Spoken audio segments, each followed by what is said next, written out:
With us now baselined on the interface workflow, let's delve into the video editor. I will coax yourself into the video editor by starting off with a simple task, which is a trim.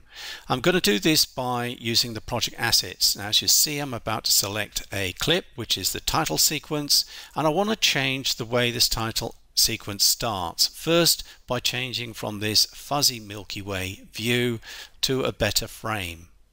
Then I will fade it in. This area here is like a zoom into the timeline. So I can zoom into that initial frame area, move the marker, and once I've done so, set it using set in. That's the setting the in point, and you should see the thumbnail change once I've done that. And there you go. That's your affirmation that you've done your trim. You go to the far end and then you set the out point for that. And that is your trim done. You couldn't have asked for anything more simpler than this, and especially for an editor that is targeted for the novice and beginner, this actually is a nice way of learning how to do your trim without loading it on the timeline and then cluttering up your task or even cluttering up the timeline. A very good, smooth interface. Thumbs up to that. Now we move to a more complex task, which is enhancement. Here I have a sequence of Shepard walking across the Normandy warship to go towards the cockpit.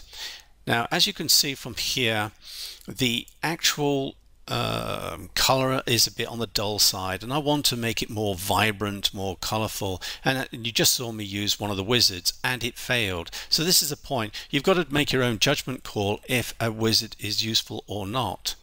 Now, in this process, what actually happened is it broke down the entire part of that clip and did one massive improvement in my view. And this was what I was looking for, to maintain the aspect of the atmosphere of being on a military warship, but making it more richer for the video. And I like it. So this actual process was made very easy with one of their wizards, but it doesn't always happen that way.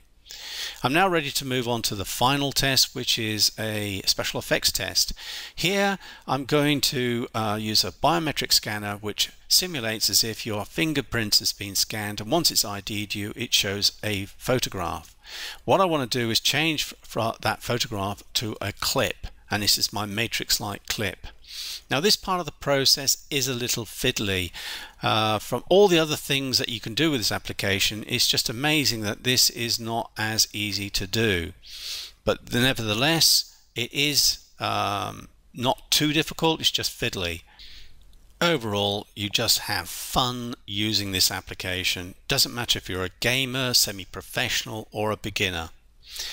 My overall assessment of this editor is the media process. It failed dismally, and it shouldn't have failed, especially when this company sat on the standards committee. But worse still is the technical support. It's more incognito support. I've got a video on their forum and no one's responded back because they can't. It's a developer issue. But there's no doubt that the interface is innovative, it's intuitive, it's easy. To me, it's very powerful because of that. You do feel like the conductor because you just learn more and more about the art of video editing using this tool. So what a tool for a beginner.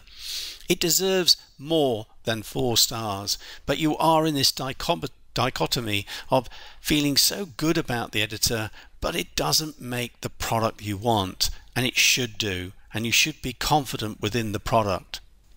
But sadly, you cannot.